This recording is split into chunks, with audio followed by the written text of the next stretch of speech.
It's great to see you all, and I hope that our discussion today will be very beneficial to you. More and more, I pay attention to what I say, sometimes spontaneously.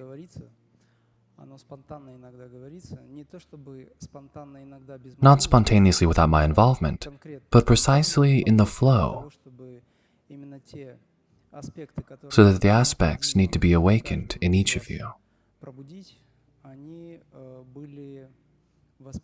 are also perceived by your mind.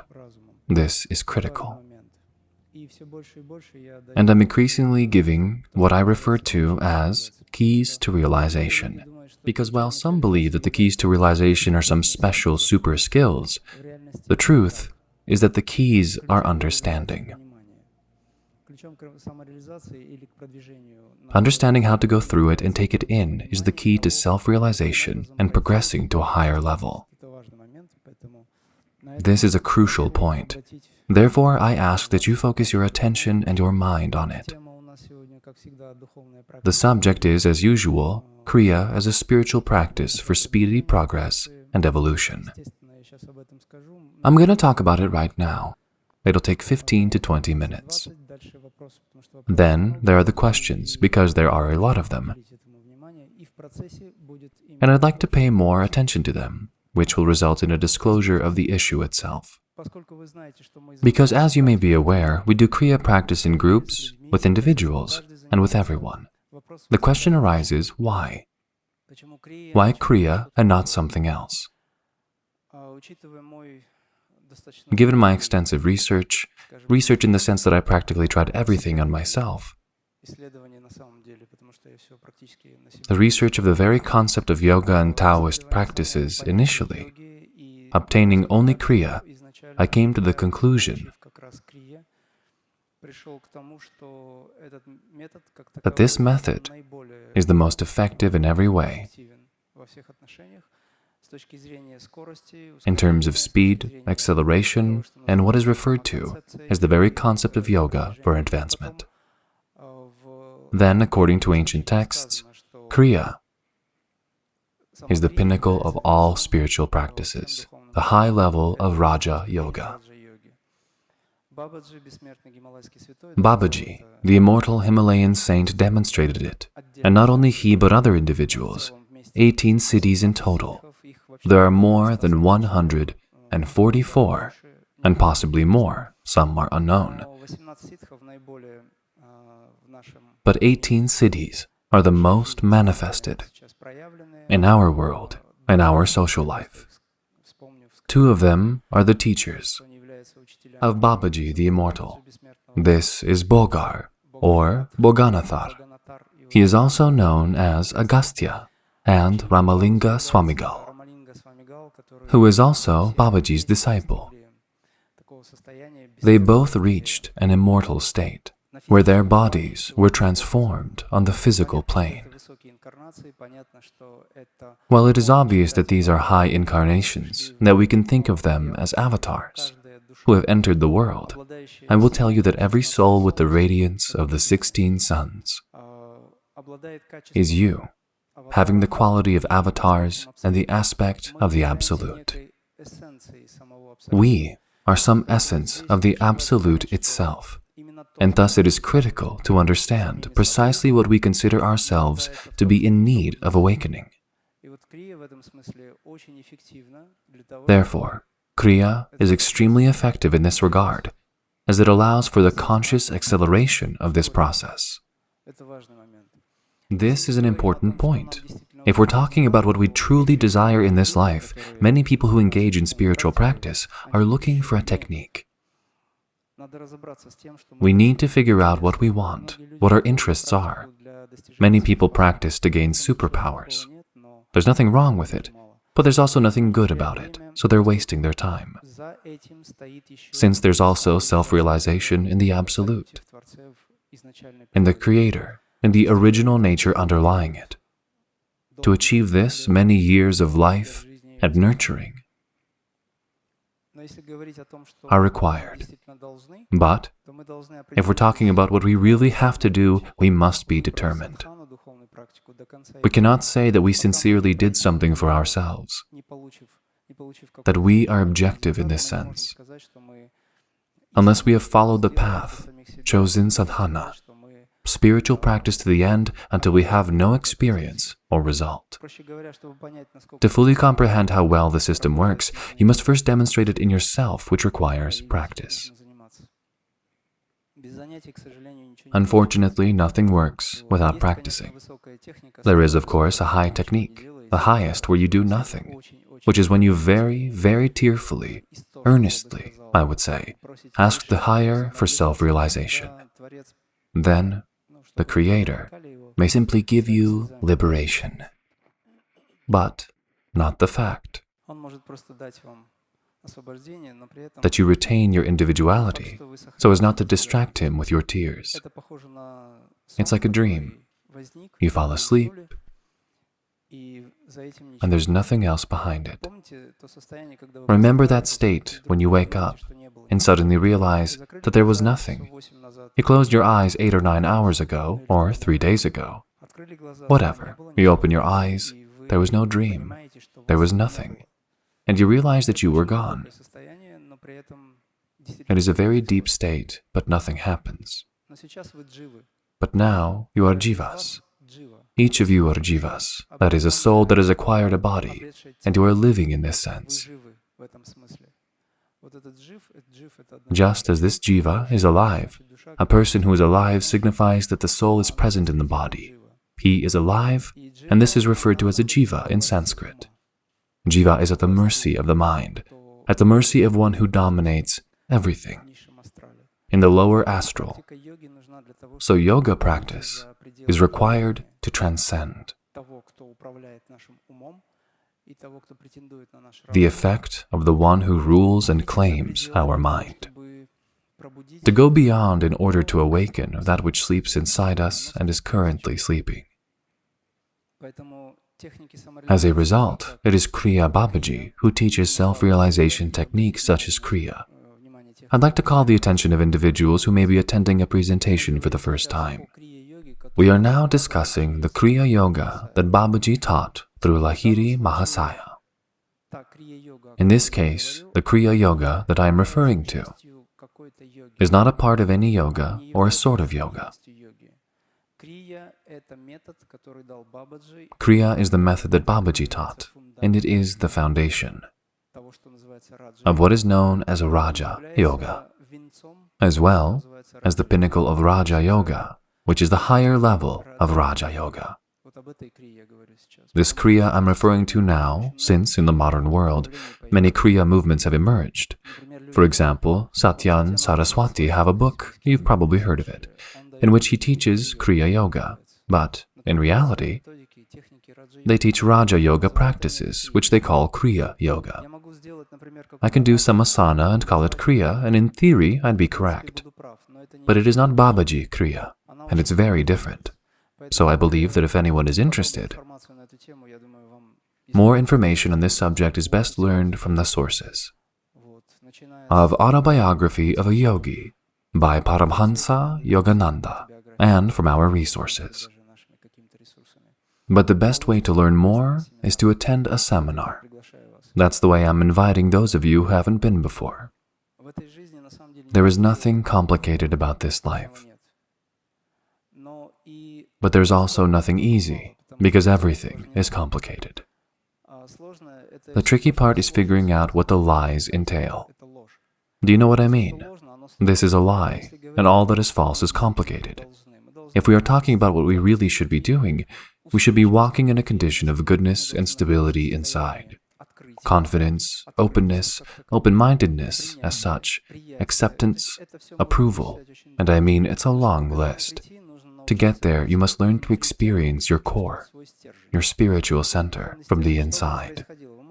Whatever occurs, you can be nervous, say something, or make your point to someone, but you will always be yourself.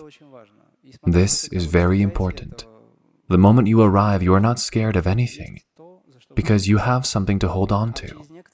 After a while, you start to realize that what you are holding on to is what you are in essence. In other words, there is self-realization, and the second aspect is also self-realization in the Creator or in the Absolute. This is called Sat Purush. Sat is truth, and Sat Purush is the name of the Absolute. Let it be this way. He has many names, but still. When such persons travel through all levels of consciousness, they eventually reach Satya Loka. Now, I'm not talking about karmic elements or steps, because people who have taken the path of Kriya Yoga, they bypass karma in a certain way. That is, as if it is a parallel path that is built by the teachers themselves, who are interested in the soul to develop. For a time, you are legally bound by these regulations, but eventually, you rise above them. And the planetary level becomes less active. When I refer to the planetary level, I'm referring to the planet's influence in the astral plane, which includes emotions, aspects, and energies that we are obligated to give, as well as feeding the demigods, which includes some, let us call them devas. Let it be.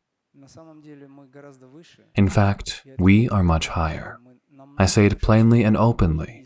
We are far superior to any of the hierarchy present. Why? Because they are generated through intermediaries, whereas every soul who sits here right now is directly from the Absolute. Well, that's the point. People don't know about this, and this is a secret. By the way, this is the main key to realization.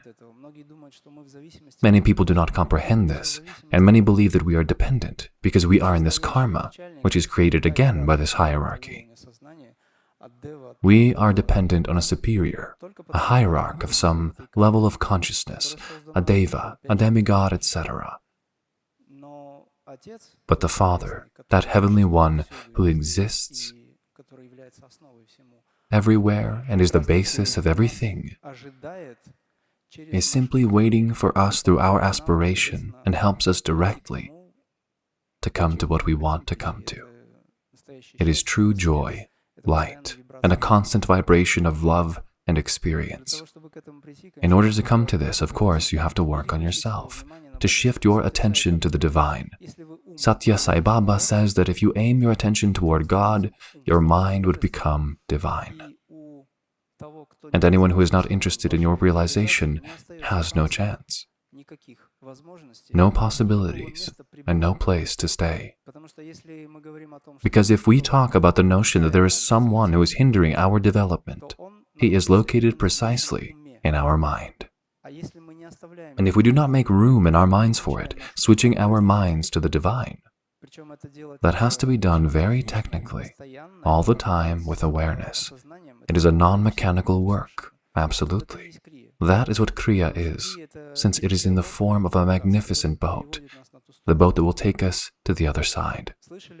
Have you heard of such a concept as baraka among the Sufis? Baraka is the transmission of the energy of the teacher spirit to the student. This is the main aspect of Sufism. It is initiation, consecration, and yogism. So, baraka is connected with the English word bark. This is the method that the Masters conveys with the keys in the form of a kind of boat, which the disciple gets and sails to the other side. Very symbolic and very important. When we say that we need to achieve something in life, we mean that we need to embark on a boat in the guise of some method of learning, and after following this course for ourselves, it is critical that we know where we are sailing, because there can be a lot of surprises. There are undercurrents, there are rocks. It is critical that you deal with it. Not to tear ourselves apart, but to truly comprehend what we are doing. So, in this sense, Kriya is universal for me, and naturally, Kriya has grown quite popular in today's world. So in order to not waste your time, I will tell you the following.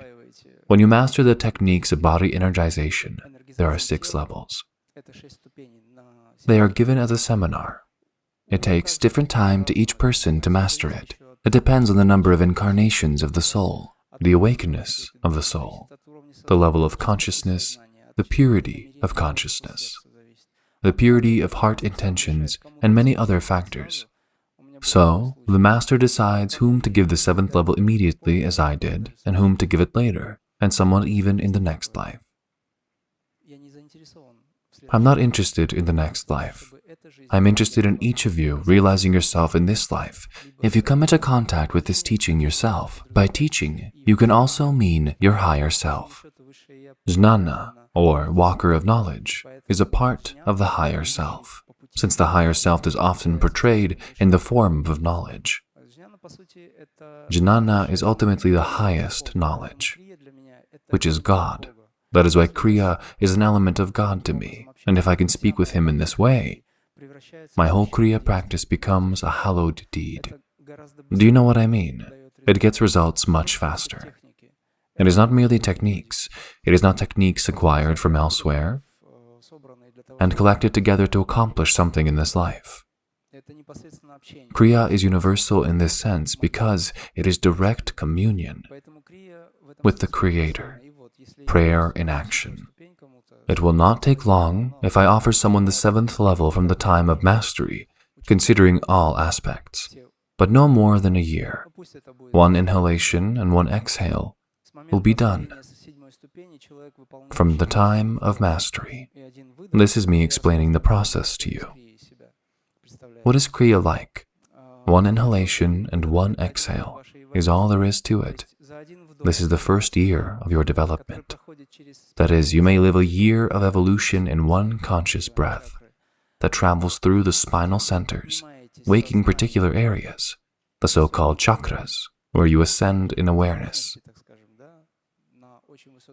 to a high level or dimension, so to speak, to a very high level of your being. What is 1 year of evolution?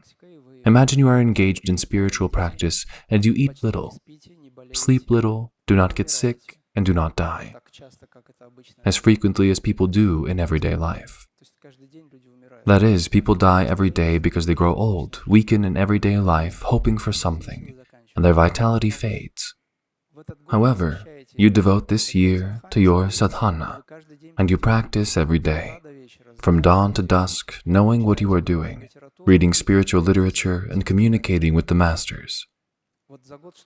Here's a year's worth of what you can achieve in a situation like this, which is quite a lot.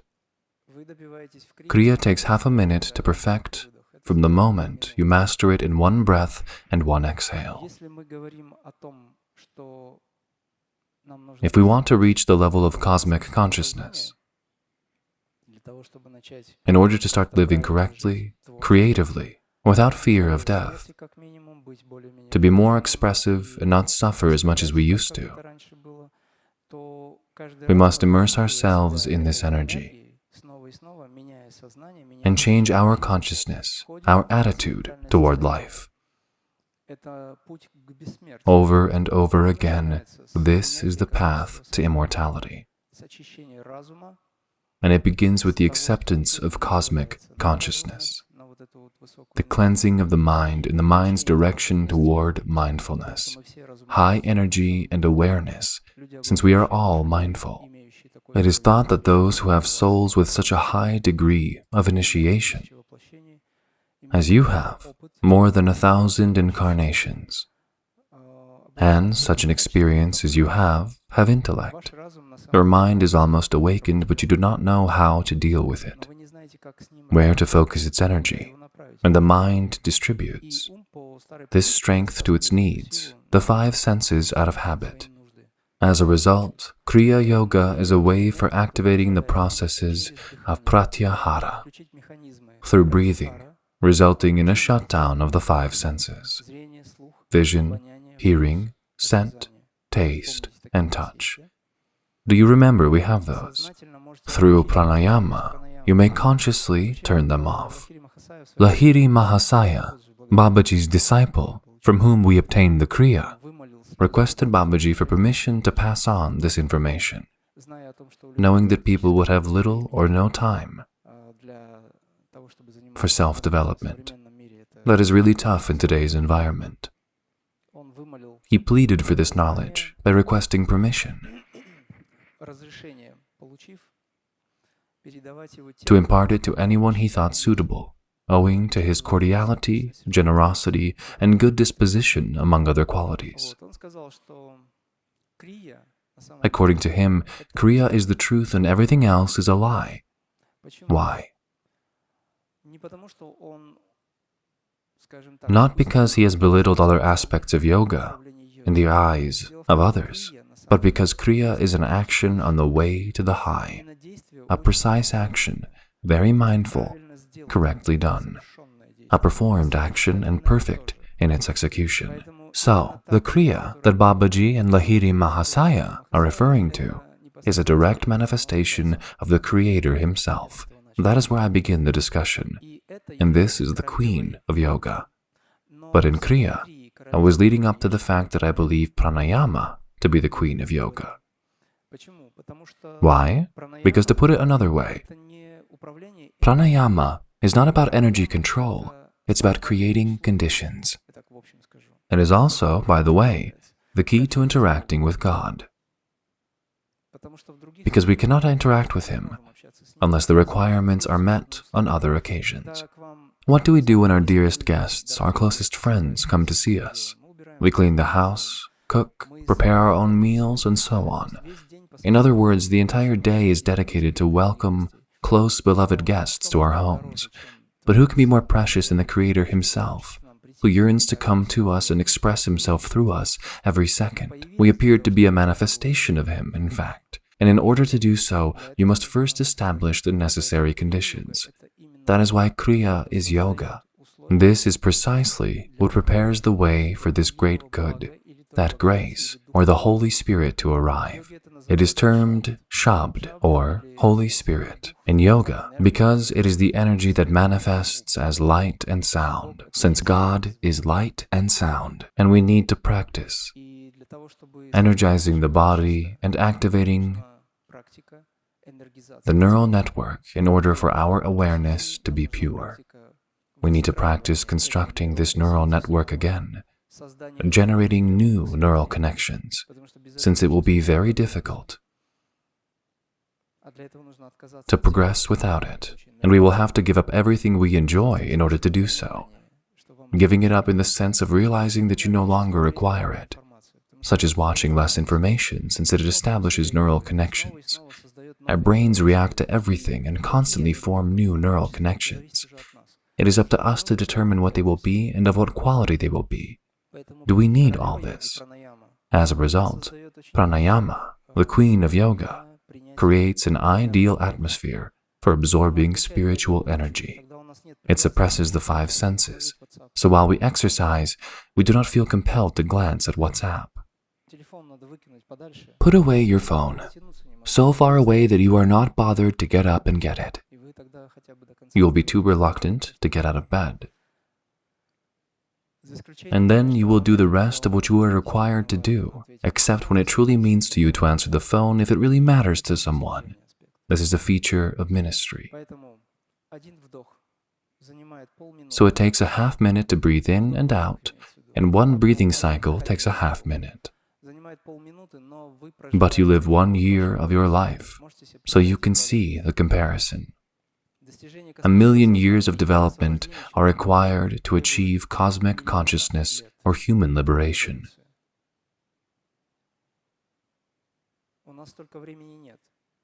We may be short on time, but we are blessed with the gift of Kriya Yoga super techniques. When I say super technique, I am referring to the most holy aspect of contact with the Creator, the Father, who is closer to anybody than anyone else.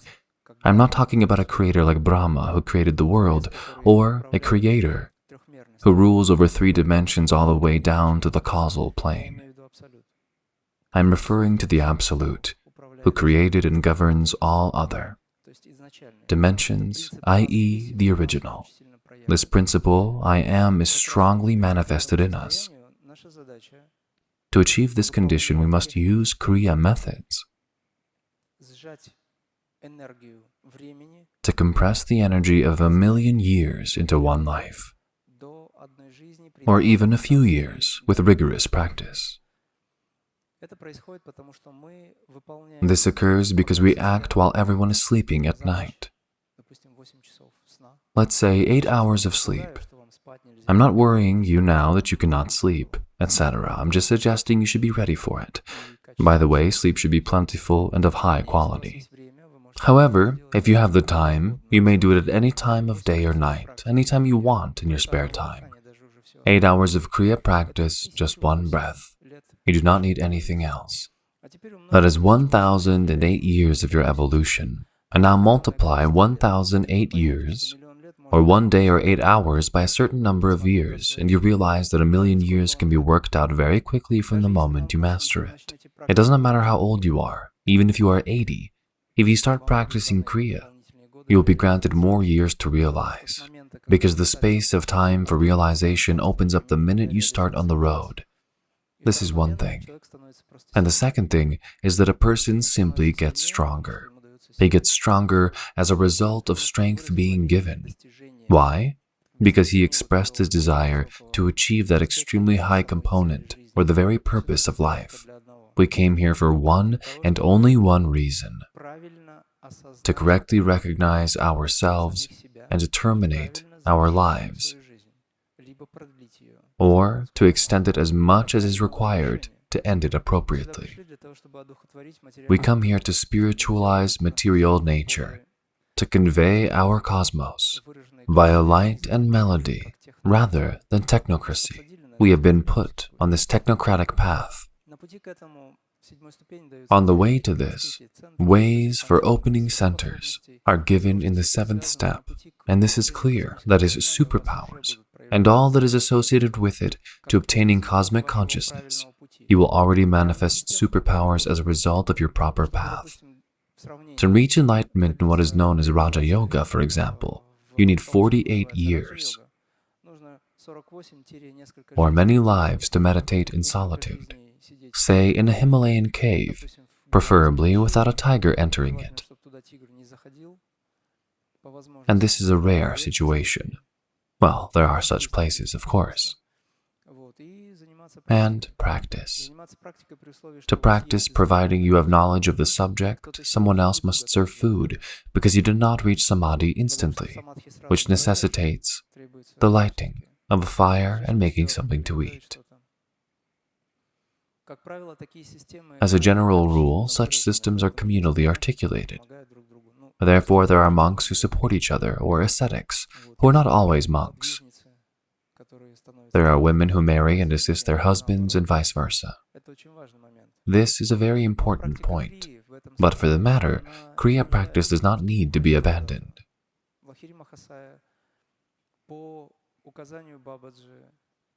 Lahiri Mahasaya had intended to leave his humdrum life on Babaji's instructions, but he had to stay. Since Babaji stated, he had to set an example as a homemaker. Lahiri Mahasaya had 5 children and a wife who did not understand him at first. He had a difficult life because he was a servant, and he had no means of living as we have. And yet he attained God realization, that is, total liberation. And there are a lot of others like him. However, he is of a very high level, and he was a jnana avatar. And he did not provide that road to us, just the individuals who have to follow it. But he did give us the path to realize how much we resemble him. There are no chosen ones. Everyone is the same. When people ask me if everyone is destined to come to realization, if everyone can reach the levels like Babaji, I tell them that if it were only for one person, no one else would know about it first. The second argument is that everyone possesses the same divinity, one for all. Thus, it is just a question of comprehension and desire. Everyone can and should do more. Therefore, we return again and again. The single goal or work of self-realization. So energizing the body, meditating on sound, on light, all these things allow you to advance very quickly. Progressive techniques or super techniques of Kriya Yoga accelerate the process of evolution. You reach to some degree the level of cosmic consciousness, however small, but it is very much. And then you enter more and more into the sphere, where you switching your attention and being in direct communication with the Creator, have an opportunity, bringing knowledge into your life, to change this life for the better. All the people who come into contact with you at that moment, or who simply meet you, they are bound to experience this feeling, this experience, a very subtle, very unobtrusive, but very powerful influence of spiritual energy. Because everything you look at has a transformational aspect. So there are individuals who are involved in activities, such serious systems, however varied, but powerful. If I were not practicing Kriya Yoga, I would go in the Taoist route, like Zhuang Wang Qigong as an element, as an option since it is very close. Taoism is the result of Kriya Yogism. The siddhi they embody in China in given ways, they are extremely similar to Kriya Yoga. Practically one-to-one, but it is still collective now. And Kriya itself is the centering of your consciousness. It's a high stage.